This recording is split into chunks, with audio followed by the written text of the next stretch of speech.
pork হৈছে এটা ultimate recipe boil pork হয়তো বেয়া পোৱা মানুহ নায়েই ময়ো খাওঁ মই পিছে বহুত বেছি নাখাওঁ এপিচ বা দুপিচহে খাওঁ মই বইল কৰাতকৈ ফ্ৰাইটো খাই বেছি ভাল পাওঁ বাৰু যি কি নহওক আজি আপোনাক ভাইটিয়ে ৰান্ধি খোৱালে বইল পৰ্ক বহুত বেছি টেষ্টি হৈছিলে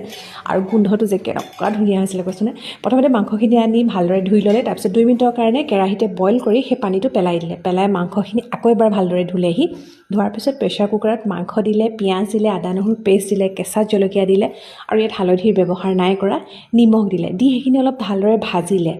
মানে কোনো ধৰণৰ তেল ব্যৱহাৰ কৰা নাই তাৰপিছত ইয়াত দি দিছে খৰিচা আৰু খৰিচাখিনি আমাৰ অনা আছিলে অৰুণাচলৰ পৰা সেইখিনিও আছিলে বহুত ধুনীয়া